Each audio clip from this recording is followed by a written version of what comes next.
Easter's just around the corner, so a clean and simple Easter Chicks card is just what you need to create and send out in time for the post. This adorable little Easter Chick stamp and die set from Avery Elle is perfect for creating clean and simple cards with a sweet little scene that would put a smile on anybody's face. What's more, this background is so simple to make that you can use this technique for a whole host of cards. I'm Verity and welcome to my channel. Make sure you subscribe so you don't miss out on my next video. To start off with, I'm using my stamping platform to position all the stamps from the little Easter Chick stamp set onto a piece of Nina Classic Crest Soda White 80-pound cardstock. As I'm going to colour these in with my Zig Clean Colour Real Brush markers, I wanted an ink that remains permanent when in contact with water-based mediums, and therefore VersaFine Onyx Black ink is perfect for this. I rotated the card panel in my platform and stamped the images twice. To ensure the ink was completely dry before I started to colour, I just quickly heat set the ink with my heat gun. To colour the chicks in, I started off with my lightest yellow, number 50, and put a complete layer down of this colour. To add shading and depth to the little chick, I used a light orange, so this is called bright yellow, and is number 52, and orange 70 around the base of the chick, and areas where the shadows would form. I also added colour around the base of the chick's head to help give the illusion of shape to the head. I added a slightly darker orange to the nooks for added depth, and this was Scarlet Red 23.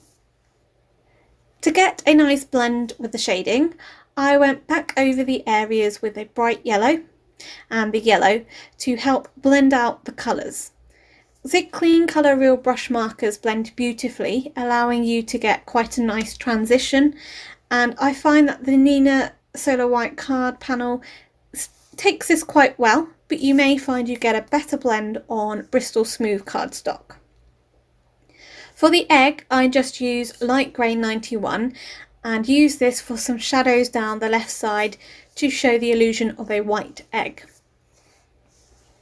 I also created another card with white chicks and used a combination of light grey and pale grey 97 to add the shadows.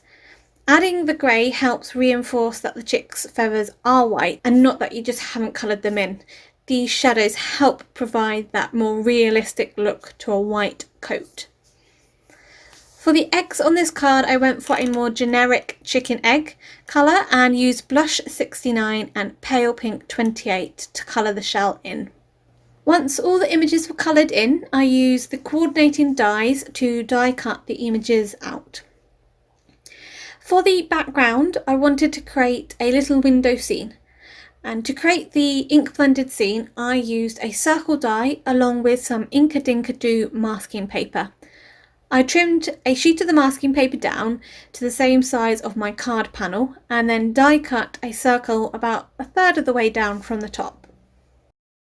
Removing the backing paper from the masking paper, you need to then adhere this down onto your card panel. As I was creating a sky and grass area, I used an additional piece of paper, that was just a scrap, to mask off a small section of the bottom to ink blend the sky above. So for the sky, I used It's a Boy and something borrowed from Catherine Paula Designs, along with blending brushes to get a soft blend with the darker colour at the bottom, fading upwards. To do the grass, just move the paper and reposition so it covers up the sky and then ink blend beneath that. And I used Garden Party, Grass Skirt and Eucalyptus. When you're happy with the blend, you can then remove your masking paper and reveal the little window scene that you created.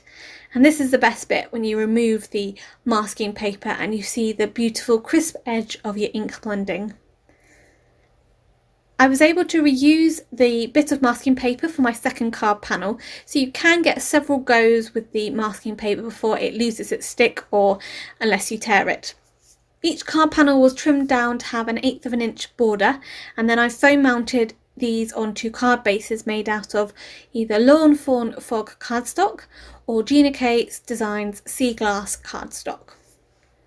To assemble the cards, I use scrapbook adhesives foam pads along with Gina K Connect glue, and for the larger eggshell I just glued a chick behind the eggshell before foam mounting it onto the card panel. To finish the cards off, the Happy Easter sentiment from this stamp set was stamped in onyx black ink, and to ensure that the stamp was aligned correctly on the second card in case I mounted the card panel slightly different on the card base, I just placed a piece of acetate over the card panel to prevent any residual ink transferring from the stamp onto the card, but it allows me to move the sentiment around and see what it looks like on the card to get it in its correct position. Doing it this way means you don't have to worry that any ink might transfer and then ruin your card at this late stage of your card making. These little Easter chicks from Avery Elle are adorable, and a clean and simple card like this really allows the little scene just to pop. I'm not usually a critter stamper, but I really loved using this little stamp set. This card was produced as part of my design teamwork for Bumbleberry Papercrafts. It's an online UK-EU stockist of American stamps and dies, so make sure you go and check out Katrina's site. If you're not a subscriber already, why not click the button below, along with the bell icon so you'll be notified when my next video is up. You may also like this other video here as well. I hope you enjoyed today's technique, and until next time, happy crafting!